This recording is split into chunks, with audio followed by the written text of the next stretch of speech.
Human में श्वसन की जो बात होती है,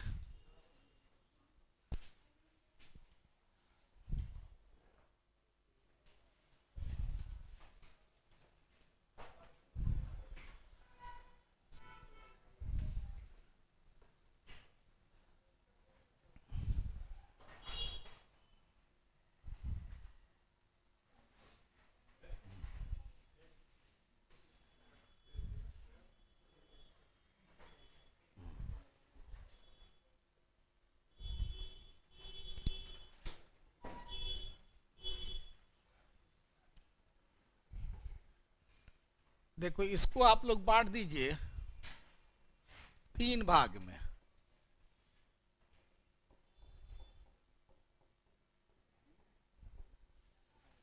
external respiration,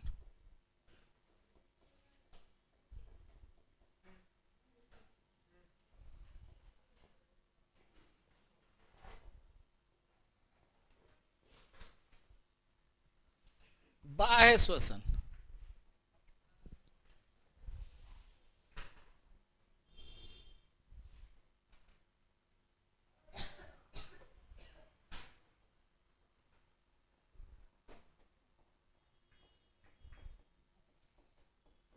transportation of O2 and CO2, और तीसरा बांट दीजिए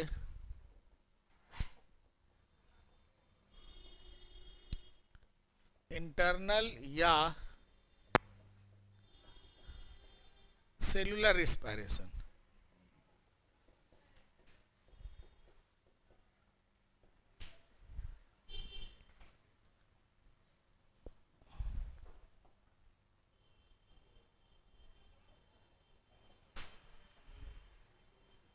इसको कहोगे अंतः या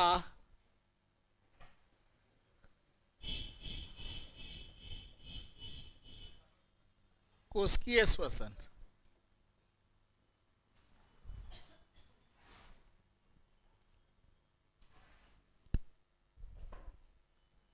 ये जो रिस्पायरेशन है इसका आप 2 भाग बना लीजिए। एक को कहिएगा एन एरोबिक रिस्पायरेशन,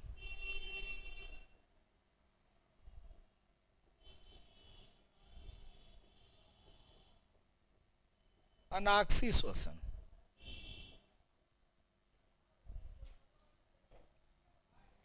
दूसरा हो गया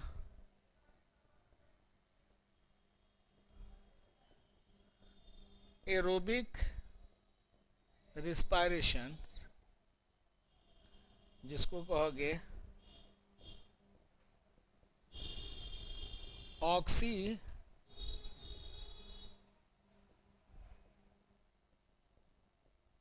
श्वसन।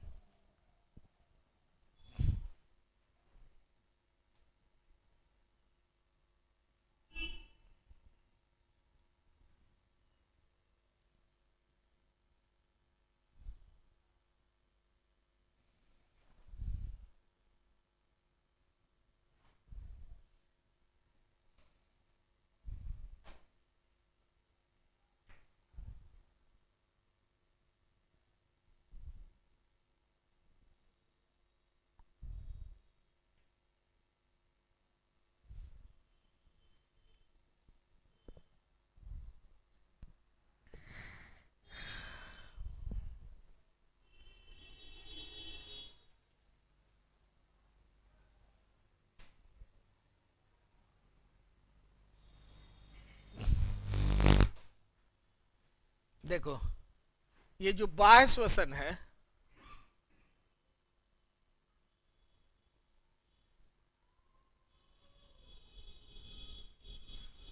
इसको आप 2 भाग में बांट सकते हैं।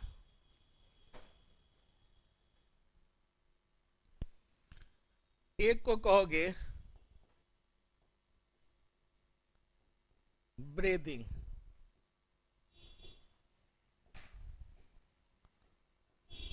श्वासो उच्छ्वास,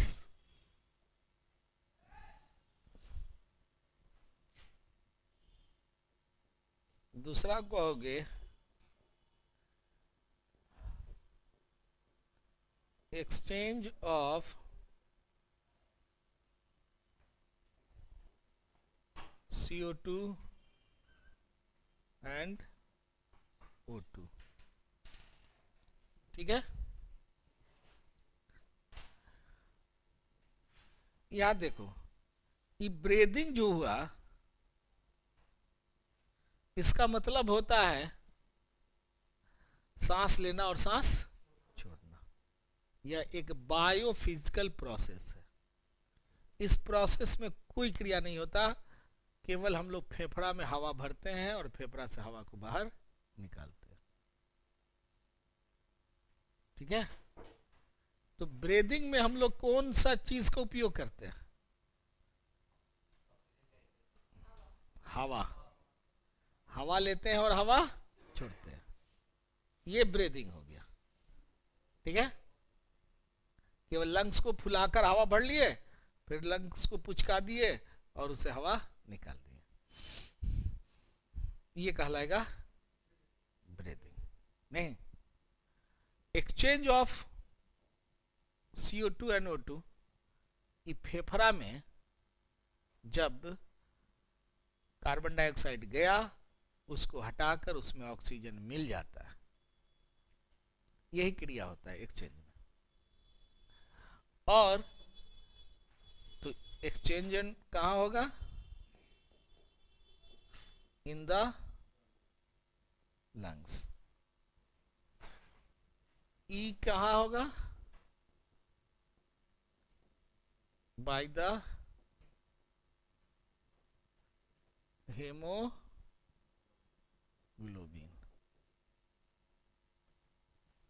ये हेमोग्लोबिन के द्वारा होगा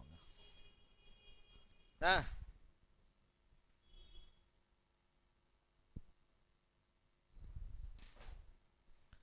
और ये सब होगा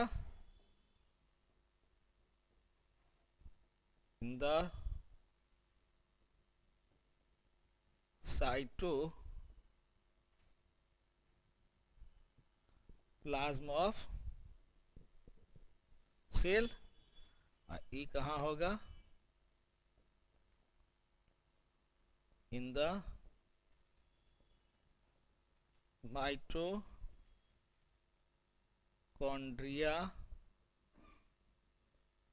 ऑफ द सेल।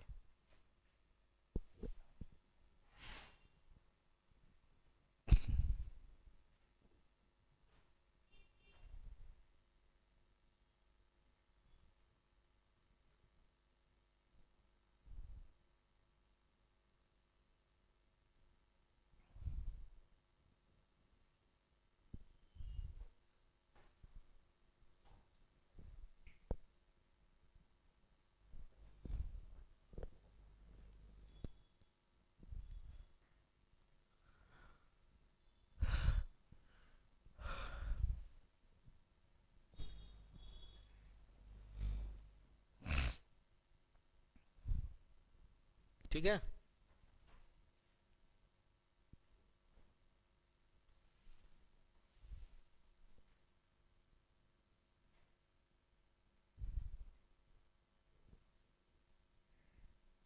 जब आप ब्रीदिंग कीजिएगा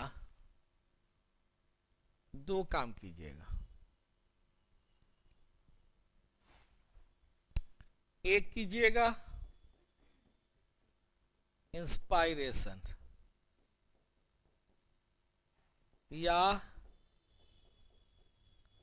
इनहेलेशन।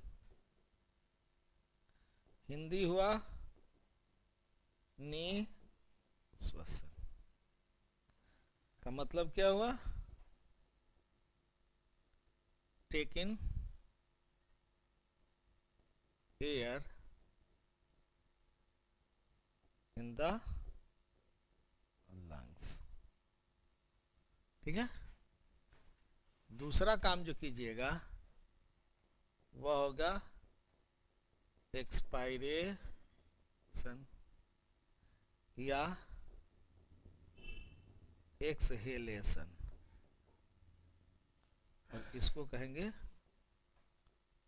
उच्छ्वासन।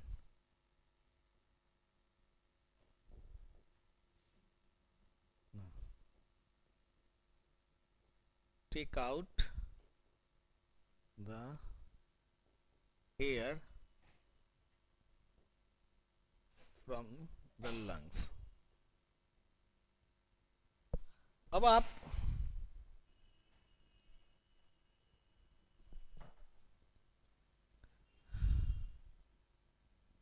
जब इंस्पायरेशन कीजिएगा तो नाइट्रोजन कितना परसेंट आप अंदर ले लीजिएगा, ऑक्सीजन कितना ले लीजिएगा, और CO2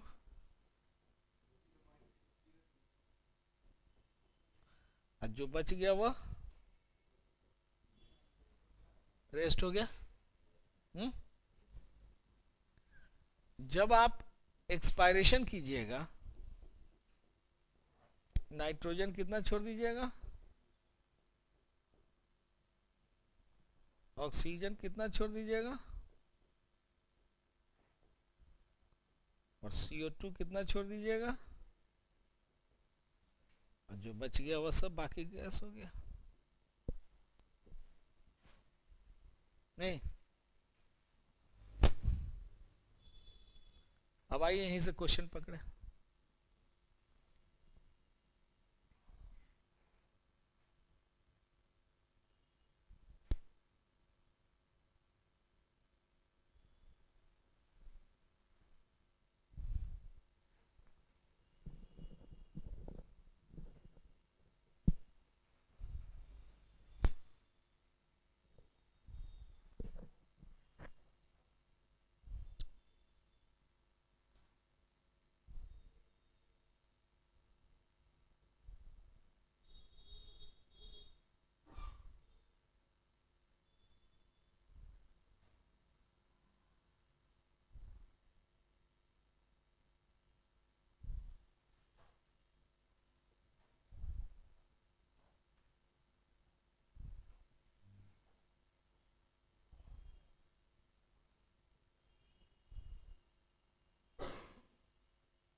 समझे?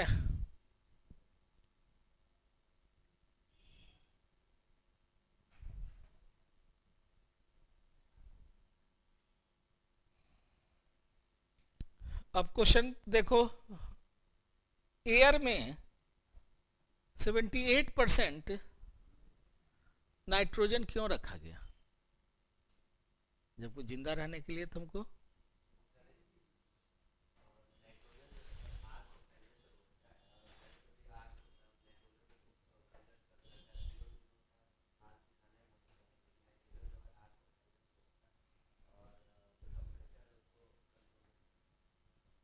हम हमारे फेफड़ा में क्या करता है? हाँ, तो क्यों हम उतना ले लेते हैं?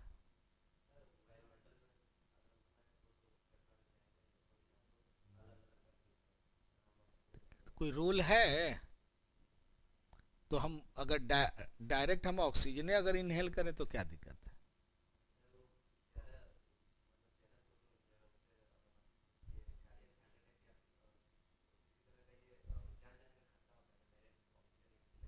क्यों, क्या जाना होगा?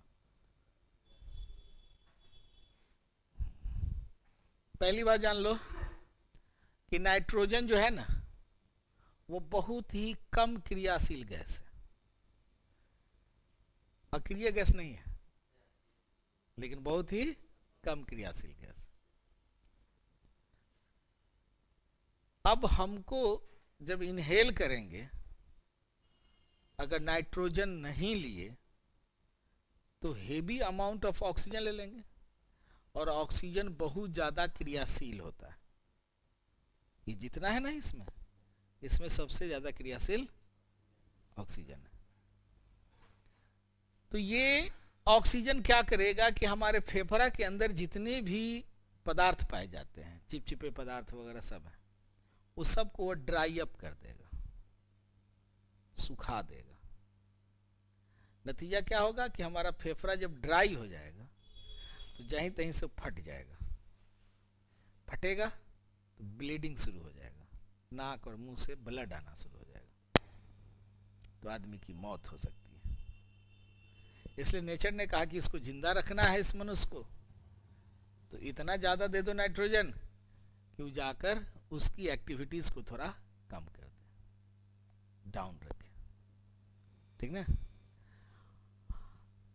और इस ब्रह्मांड में की बात तो हम नहीं करते, लेकिन इस पृथ्वी पर नाइट्रोजन क्यों ज्यादा है? तो नाइट्रोजन ही जो होता है वो प्रोटोप्लाज्म का निर्माण करता है। प्रोटोप्लाज्म के निर्माण में किसकी आवश्यकता है? तो प्रोटीन की। और प्रोटीन कैसा तत्व है? तो नाइट्रोजनस तत्व। हाँ, ठीक है, तो वो नाइट्रोजनस चीज है। और जब तक प्रोटीन नहीं रहेगा तब तक प्रोटोप्लाज्म नहीं होगा, प्रोटोप्लाज्म नहीं होगा तो सेल नहीं होगा, और सेल नहीं होगा तो फिर जीवन नहीं होगा। यही कारण है कि एक्सोस्फीयर में हम लोग को अगर ऑक्सीजन मिल गया तो बहुत खुशी नहीं मिलती, हाइड्रोजन मिल गया तो बहुत खुशी नहीं मिलती, अगर नाइट्रोजन मिल गया तो बहुत खुशी होती है कि अगर नाइट्रोजन है तो जीवन संभव है। आज नहीं है तो कल होगा, लेकिन होगा। तो तलाशा जाता है वहां नाइट्रोजन। अभी तक नाइट्रोजन पृथ्वी के अलावा और कहीं नजर नहीं आया, अगर आ जाएगा तो वहां लगेगा कि नहीं। क्योंकि इस पृथ्वी पर जब तक नाइट्रोजन नहीं आया तब तक यह जीव भी नहीं आया था। और नाइट्रोजन बाद में आया, पहले हाइड्रोजन आया, हीलियम आया, इस तरह से क्रम वाइज करके आ गए। तो 7 नंबर पर है नाइट्रोजन। हाँ, तो पहला नंबर में हाइड्रोजन आया, दूसरा पर हीलियम आया, तीसरा पर लिथियम आया ना, चौथा पर बेरिलियम आया नहीं, पांचवा पर बोरोन आया, छठा पर कार्बन आया ना, सातवां पर नाइट्रोजन आ गया। तब जाकर कहीं जीवन का उत्पत्ति हुई। और ऑक्सीजन तो नाइट्रोजन के बाद आया नहीं। अब तो नाइट्रोजन की अधिकता ही है। कितना प्रतिशत ऑक्सीजन हम लोग यूज कर लेते हैं, ली गई ऑक्सीजन कितना? लगभग 4%। नहीं, हम लोग जो सांस लेते हैं, हम लोग के सांस लेने वाला अंग कौन है? लंग्स। हमारा रिस्पिरेटरी ऑर्गन लंग्स है। त्वचा किसका किसका है? मेढक का।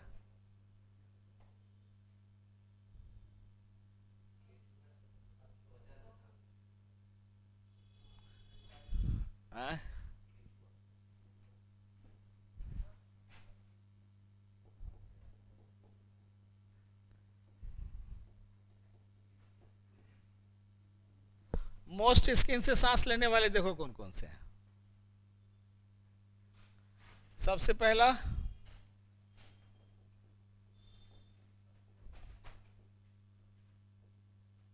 जिसको कहते हो केचुआ, दूसरा है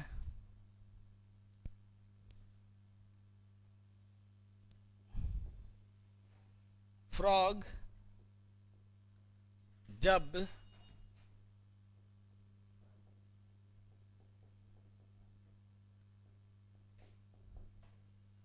एस्टिवेशन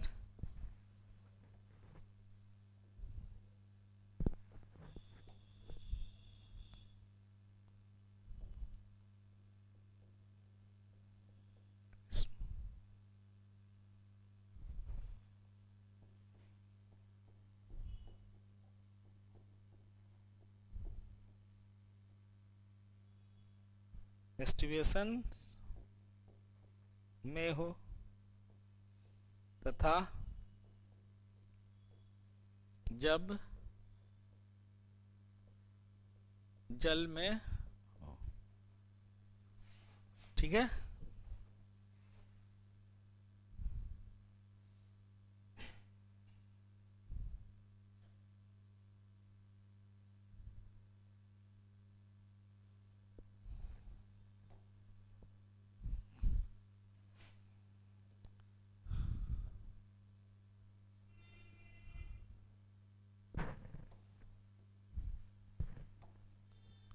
अब बताओ गिल्स मतलब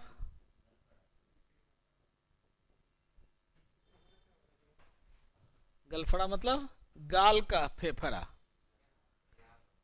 जो गाल में जो फेफड़ा पाया जाए।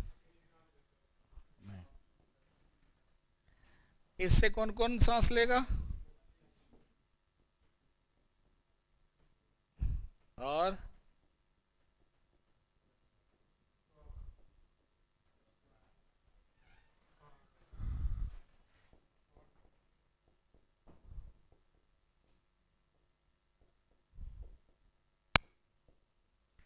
शिशु मेढक।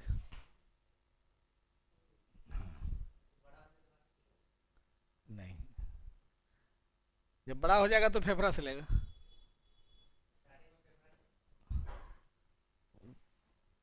गिल्स पाए जाते हैं।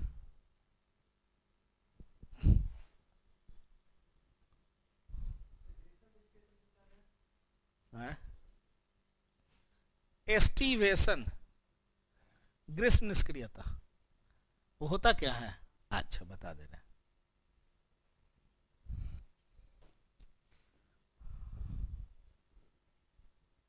और लंग्स से कौन कौन लिया?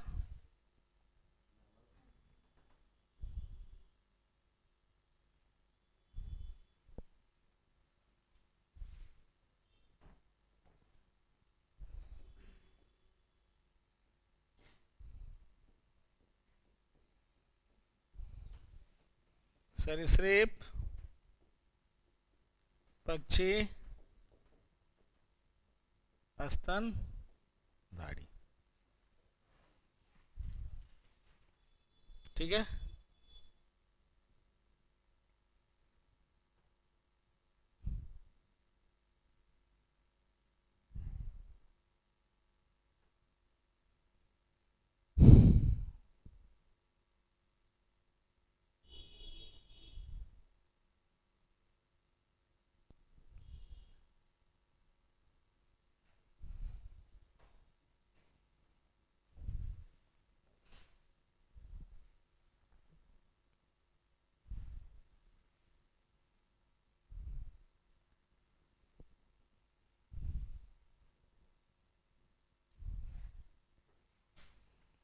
देखो एक होता है एस्टिवेशन, दूसरा होता है हाइबरनेशन। ये समझते हो एस्टिवेशन क्या और हाइबरनेशन?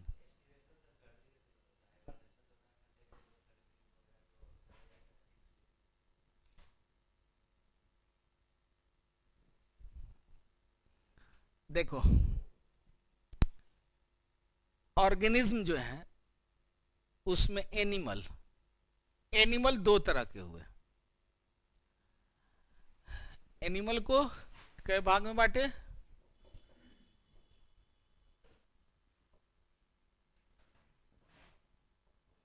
एक को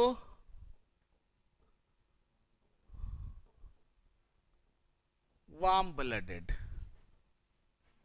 दूसरे को कोल्ड ब्लडेड। वार्म ब्लडेड का हिंदी क्या हुआ?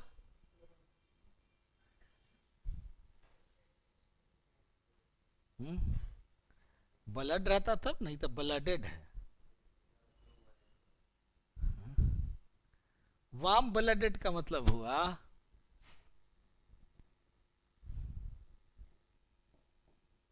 नियत तापी रक्ती। हाँ,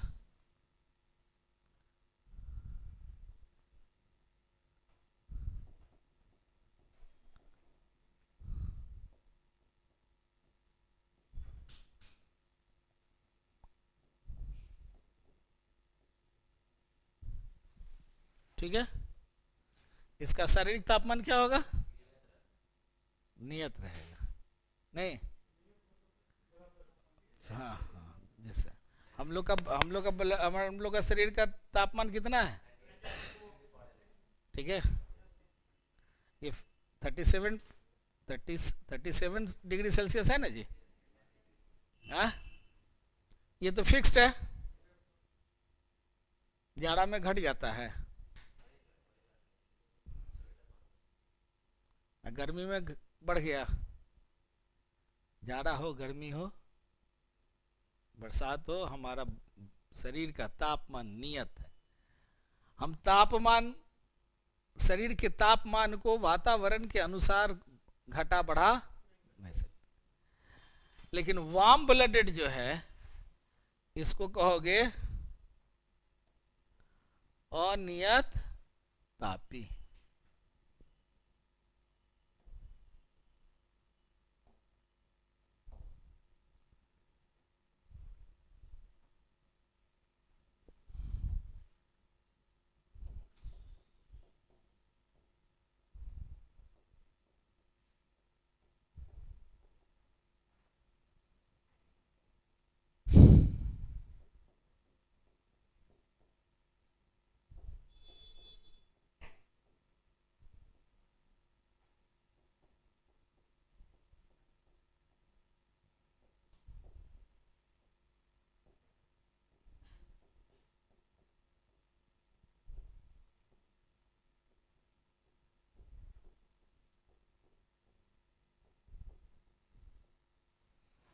ये वातावरण के अनुसार इसका तापमान चेंज होता है ना।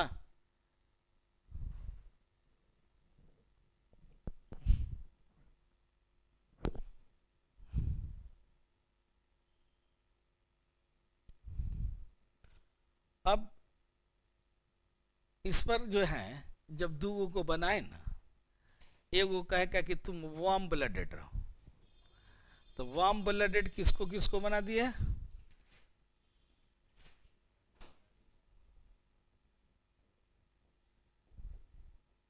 पक्षी को और स्तनधारी को। और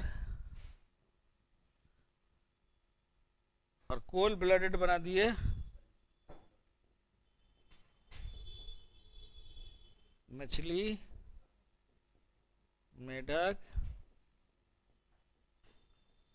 सरीसृप को।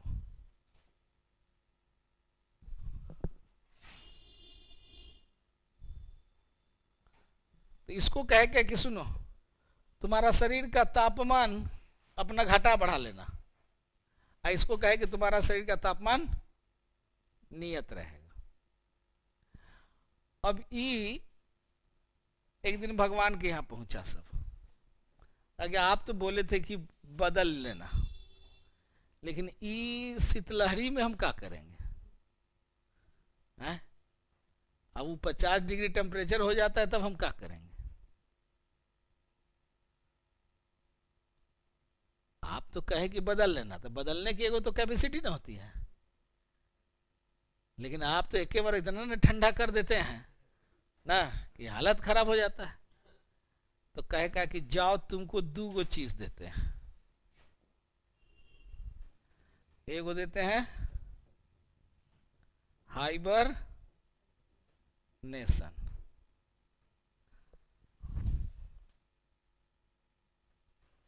कहे कि तुमको हाइबरनेशन देते हैं।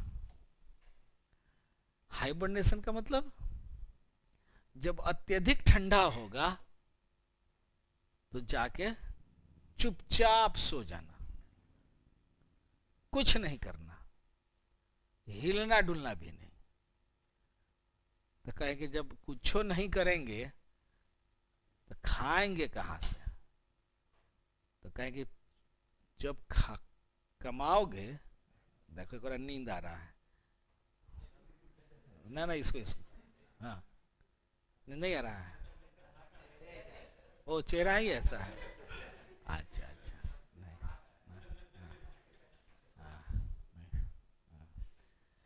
बचपन में हमारे पिताजी हम लोग के लिए टॉफी लेकर आते थे। तो रात में जब वो लौटते थे ना कभी गश्ती उस्ती से, रोड पेट्रोलिंग वगैरह से आए, तो हम लोग सो जाते थे, तो अपने टॉफिया पॉकेट में रखे रहते थे। और हम लोग करते क्या थे कि वो कपड़ा उतार देते थे दादी वाले घर में, जहाँ दादी सोती थी। हमारी दादी की आदत क्या था कि वो आधा आँख खोल के सोती थी आधा आँख खोल के सोती थी। तो जब जाते थे बाबूजी के वर्दी में से टॉफी निकालने, तब दादी पर नजर पड़ता था, तो हम कहते थे ये तो जागले है फिर लौट कर चले आते थे नहीं, देखो नींद आ जाए तो बहुत अच्छी बात है, नींद आनी चाहिए।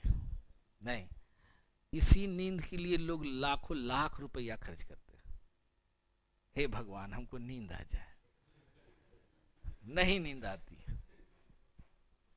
जब बेचारा उस रात में सो के सुबह जब उठता है तो चादर की सिलवटें बताती है कि रात कितनी बेरहमी से गुजरी है। नहीं ना? चादर में जो सिलवट पड़ जाती है ना, उसको देख लोगे तो पता चल जाएगा कि रात कितनी बेरहमी से गुजरी। नहीं, लेकिन झपकी आना अच्छी बात नहीं। और झपकी जो है हम लोग बुलाते हैं, आता नहीं, इसको हम लोग बुलाते हैं।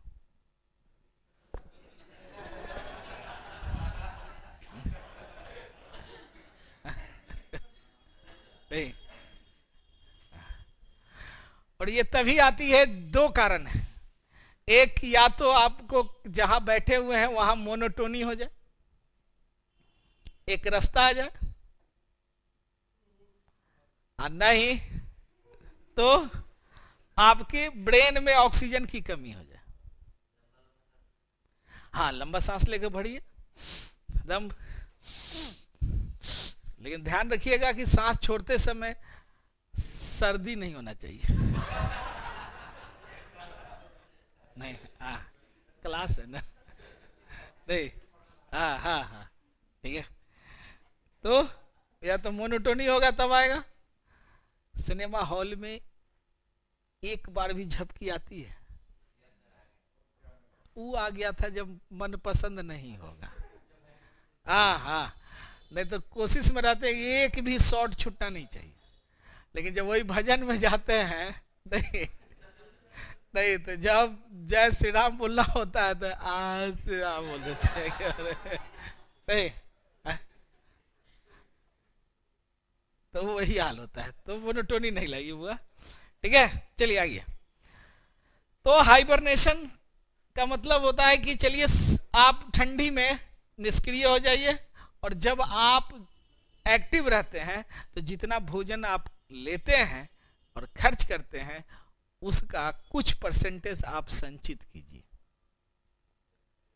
एज ए फैट वो स्टोर करना है, एज ए ग्लाइकोजीन के रूप में उसको स्टोर करता है। और काफी ठंडी जब पड़ने लगे तो आप निष्क्रिय हो जाइएगा, और सांस जो है लंग से लीजिएगा तो मेटाबॉलिक प्रोसेस ज्यादा होगा, इसलिए त्वचा से लीजिएगा, स्किन से लीजिएगा थोड़ा थोड़ा।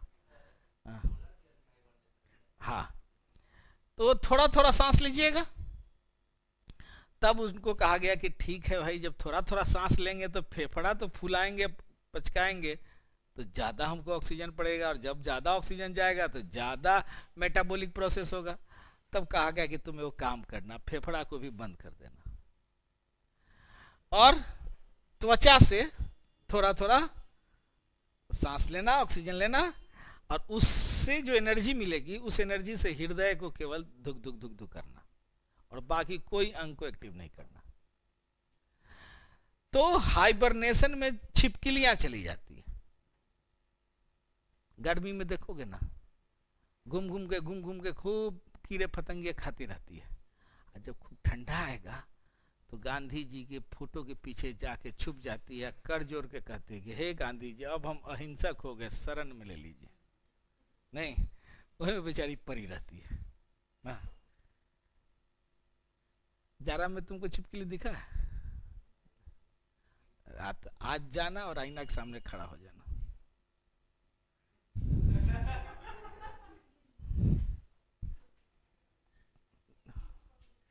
हाँ, नहीं तो हाइबरनेशन में कौन चला गया? छिपकली, ठीक है। और मेढक वो चला जाता है एस्टिवेशन।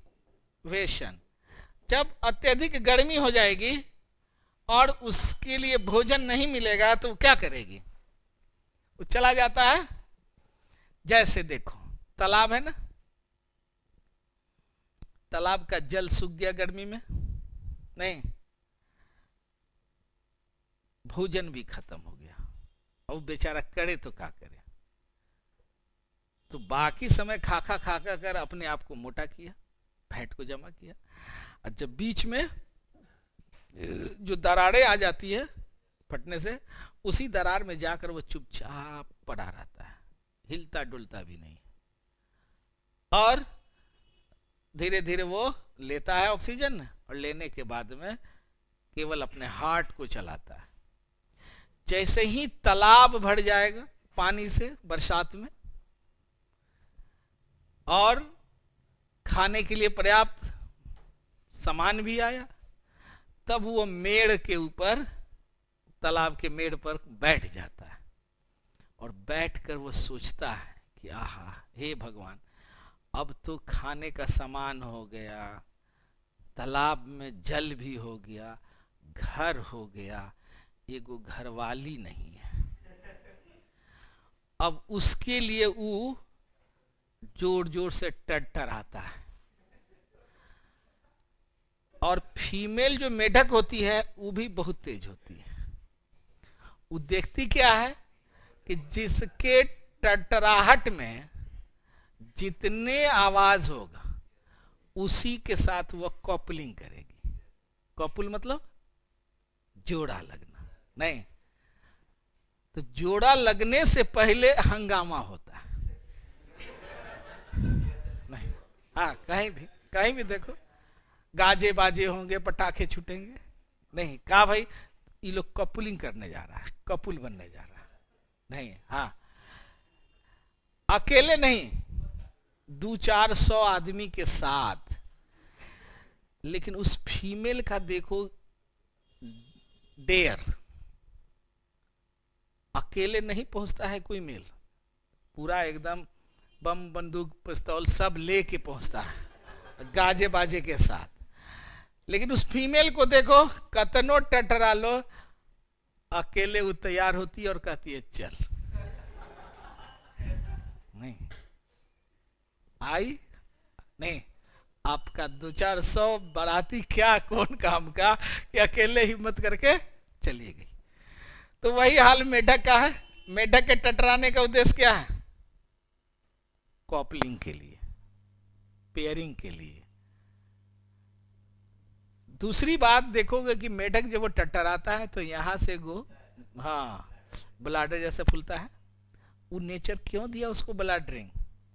इसलिए दिया कि बेचारा जितना दिन वो फेफड़ा को दाब के सोया हुआ था, अब वो सिकुड़ गया। अब वो सांस लेगा, इसमें एयर भरेगा और उस एयर को फेफड़ा में पुश करेगा। पुश करेगा तो उसका लंग्स फैलेगा, और जितने लंग्स फैलेगा उतने ऊंचाई तक कूदता है। नहीं, हाँ, एनर्जी जिसके पास ज्यादा, नहीं, जरूरत कमाने से नहीं ना है, जरूरत खर्च करने से ना। नहीं, तो वो एनर्जी का मैक्सिमम यूटिलाइजेशन करता है। और वो जो मोटा होता है वो एनर्जी का यूटिलाइजेशन नहीं करता, वो स्टोरिंग करता है, तो इसलिए वो ज्यादा उछल नहीं पाता। तो यहां आपको मेढक के टटराने का उद्देश्य मेटिंग या कॉपलिंग, और यहां जो बबल्स निकल जाते हैं, जो ब्लू ब्लाडर, उसका मतलब है कि फेफड़े के वॉल्यूम को बढ़ाना। तब ये समझ में आया हाइबरनेशन और एस्टिवेशन, ये गर्मी में कि जाड़ा में, और ये तब ई जितना थे पक्षी और स्तनधारी, ई भगवान के यहां पहुंचे और कहे कि हमको तो कह दिए नियत तापी, लेकिन देखिए ना इतना ने ये दे देते हैं आप गर्मी कि हम तबाह हो जाते हैं, कैसे हमारा शरीर इसको बर्दाश्त करेगा। तो कहें कि जाओ तुमको देते हैं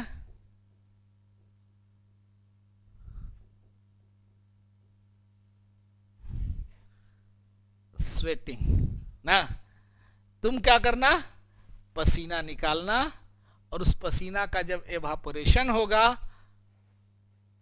तो लॉस ऑफ टेम्परेचर कहां का होगा, बॉडी का कि वातावरण का, निकटतम वस्तु का।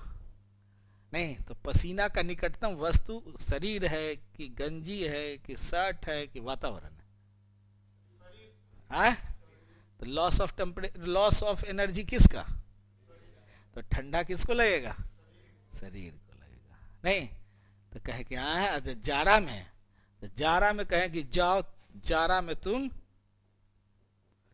शिवरिंग करना। शिवरिंग मतलब थरथराओगे तो मेटाबॉलिक क्रिया बन जाएगी। हाँ, जब देख लो राजाई हो रहे रहते हो, करते रहते हो है? नहीं, ठीक है।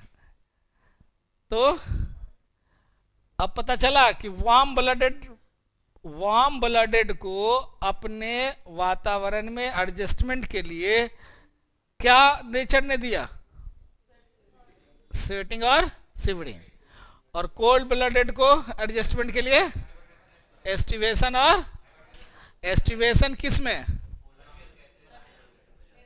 वो अपवाद है वो। तो एक ऐसा स्तनधारी है जो एस्टिवेशन में जाता है, वह है पोलर बियर ना, वो एक अपवाद में, वही एक मछली बहुत ज्यादा ठंडा पानी होता है तो वो भी जाके दरारे में जाके छुप जाती है, उसी तो बॉडी के अंदर से वैसे जाएगा। लेकिन सारी मछलियां नहीं जाती हैं क्योंकि उसके ऊपर हार्ड लेयर होता है, कुछ की नहीं, जिसका जिसमें चोटा नहीं होता, स्केल जिसमें नहीं पाया जाता ना, जैसे गैंची है मिट्टी में चली जाती है, केवई ये केवई कह रहे हैं वो मांगुर ना, गड़ई, ये सब क्या है मिट्टी में जाके धस जाती है। उस तो आप अपने वातावरण के अनुसार रखते हैं ना, नहीं नहीं उसको तो आप अपने घर में ना रखते हैं, घर का वातावरण उस तरह का नहीं ना होता है, लेकिन बाहर के वातावरण को इसे कंट्रोल कीजिए। हाँ हाँ हाँ, ज्यादा ठंडा रहता है तो हम लोग उसको भी तो घर में, घर का टेम्परेचर को हम लोग मेंटेन करके रखते हैं ना, नहीं तो उसका भी मेंटेन हो जाता है। चलिए यहां तक क्लियर है, एस्टिवेशन और ये सब समझ में आ गया, ठीक है। अब एक्सचेंज ऑफ गैसेस देखो,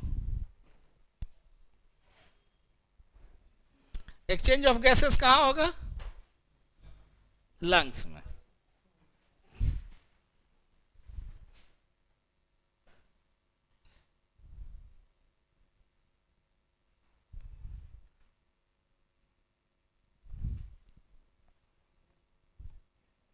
ये देखो नाक है, इस नाक से एक आएगा,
देखो ये हम लोग का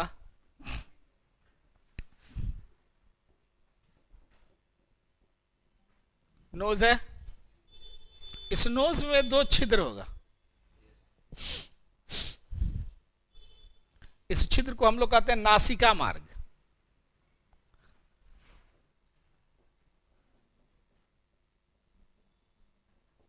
नोजल पासेज,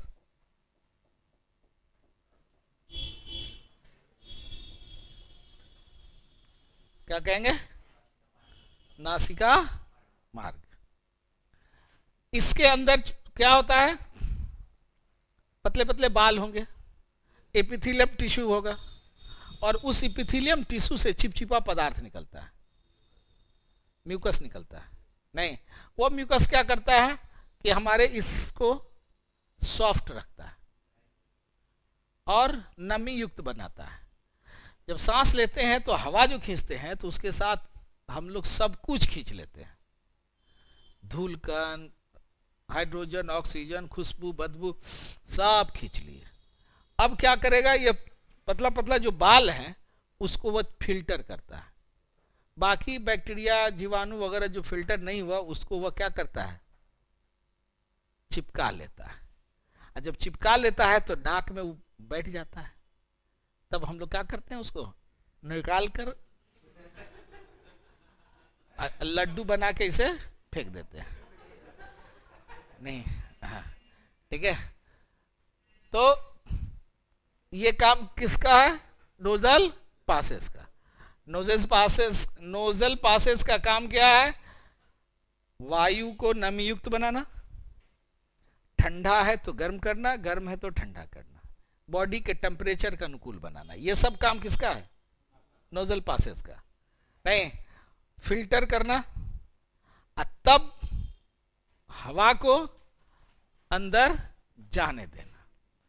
ये हवा जब यहां से चलेगा तो यहां पर एक झिल्ली है, ये हम लोग का लेरिंग्स है, ये जिसको कंठ कहते हो। इस कंठ से ऊपर एक झिल्ली है, इस झिल्ली का नाम है इपीग्लोटिस मेम्ब्रेन। क्या नाम है इसका, अब देखो यहीं से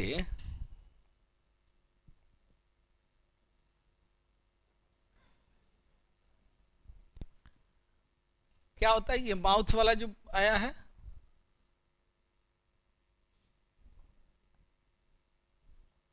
जो ये चला गया आपको किस में, स्टोमक में ना, तो ये जो झिल्ली है ना, यही झिल्ली बाइफरकेट करता है किसको, कि हवा विंड पाइप में जाए और भोजन फूड पाइप में जाए। ये बाइफरकेट कौन करता है, एपीग्लोटिस मेम्ब्रेन। यही एपीग्लोटिस मेम्ब्रेन अगर मोटा हो जाएगा तो आदमी जब रात में सांस लेता है नींद में तो खराटे मारता है, यही झिल्लियां फड़फड़ाता है।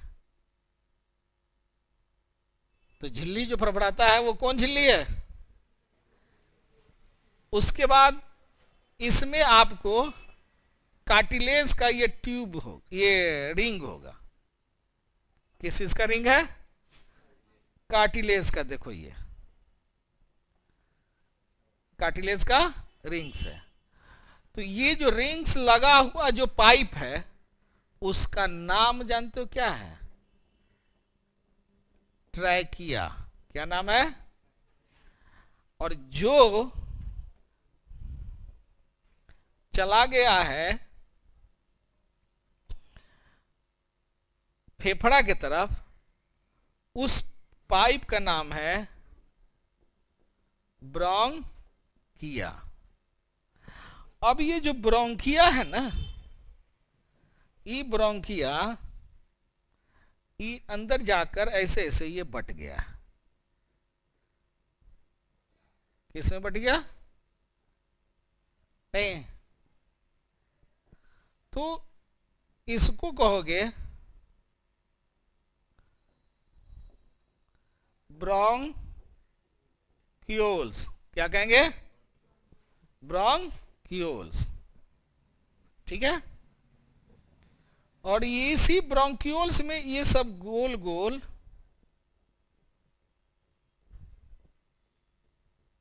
इस तरह से गुच्छा की तरह लगा हुआ है।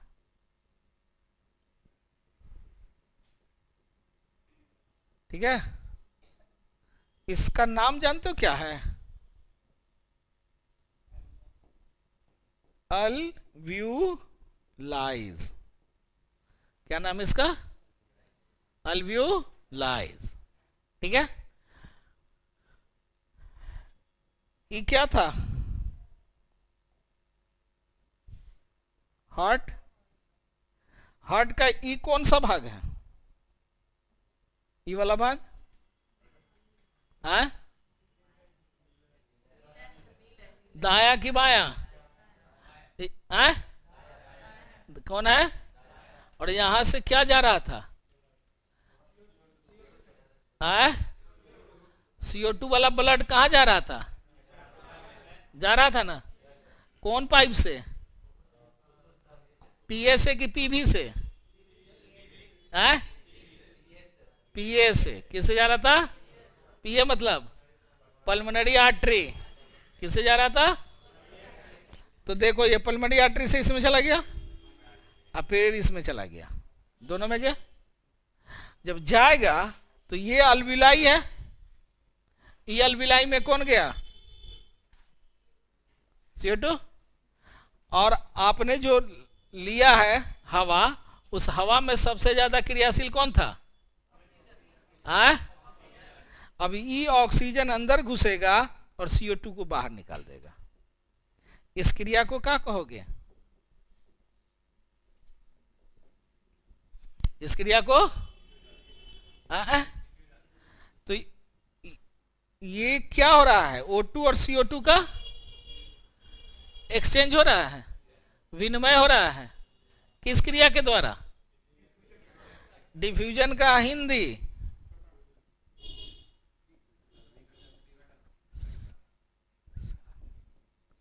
विसरण। क्या होगा? कहां हो रहा है यह? हार्ट में। लंग्स के किस में? अल्व्यूलाइज में। कहां हो रहा है? ठीक है। अब जब ये ऑक्सीजनेटेड हो गया तो ई कहां चला जाएगा? हार्ट में जाएगा। हार्ट के किस भाग में जाएगा? पाया आलिंद में। कौन पाइप से जाएगा? PB से। PB का फुल फॉर्म पल्मोनरी वेन। किससे जाएगा? पल्मोनरी वेन से। ठीक है, ये क्रिया होते रहेगा। अब आप बताइए कि हवा का कौन कौन सा प्रोसेस है? कौन कौन सा ये जो रास्ता तय किया वो कौन कौन तय किया? पहले नोज, नोज से नोजल पासेस, नोसेस पाजल से ट्रैकिया, कैसे गया? ट्रैकिया से, ब्रोंकिया से, ब्रोंकियोल्स, ब्रोंकिया से, ब्रोंकियोल से, अल्व्यूलाइज, नहीं अल्व्यूलाइज नहीं, नहीं, और अल्व्यूलाइज से चला गया पूरे ब्लड में। अब दो चीज आप समझिएगा, एक वाइटल वॉल्यूम और एक है tidal volume of lungs. Lungs का वाइटल वॉल्यूम, वाइटल वॉल्यूम का मतलब हो गया कि जब जोर जोर से सांस लीजिएगा ना, मैक्सिमम इनहेलेशन और एक्सहेलेशन, तो मैक्सिमम इनहेलेशन और मैक्सिमम एक्सहेलेशन से जितनी हवा आप लेते और छोड़ते हो उस दोनों को मिला दोगे तो क्या कहलाएगा? Vital volume. जो कितना होना चाहिए? 3 से 5 लीटर, लगभग एवरेज है 4.5 लीटर, नहीं है? और टाइडल वॉल्यूम का मतलब क्या हुआ? नॉर्मल सांस में जो हवा लिए और छोड़े ना, नॉर्मल सांस में जैसे बैठे हो अभी हवा ले रहे हो छोड़ रहे हो, तो इसमें जो आपने लिया और छोड़ा उसको क्या कहोगे? और ये टाइडल वॉल्यूम कितना होना चाहिए? लगभग 0.45 से लेकर 0.5 लीटर, ठीक है ना? और एक होता है रिस्पायरेटरी कोटिएंट। रिस्पायरेटरी कोटिएंट का मतलब ये हो गया कि आपने जितना कार्बन डाइऑक्साइड छोड़ा उसका आयतन, volume of CO2 by volume of O2, नहीं, इसी को हम लोग कहते हैं रिस्पायरेटरी कोटिएंट या श्वसन गुणांक।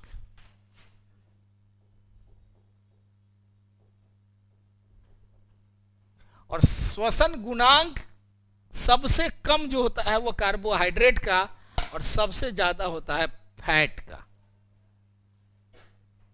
ठीक है? बात समझ में आया?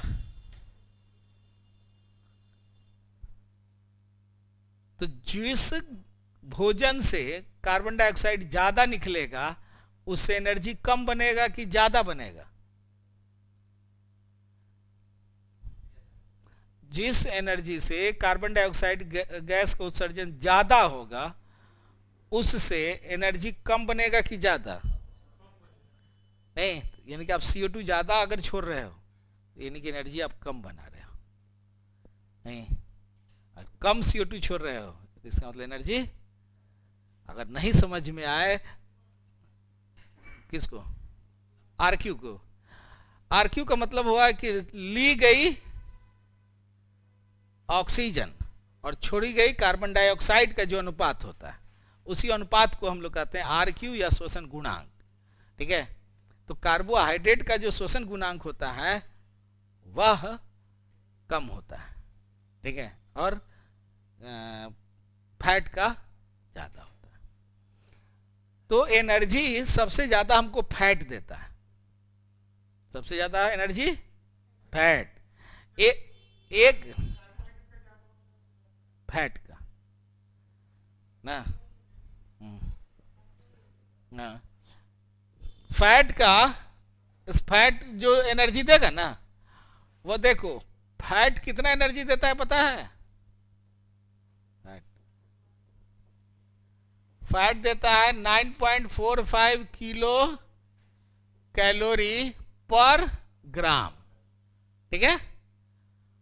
और प्रोटीन देता है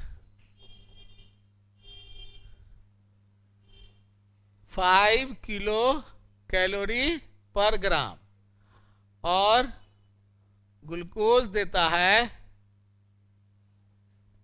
4.25 किलो कैलोरी पर ग्राम, ठीक है? तो जिसमें एनर्जी ज्यादा होगा उसका रिस्पायरेटरी कोटिएंट कम होगा, ठीक है? बस आज इतना ही रखिए। इधर तो फिर हम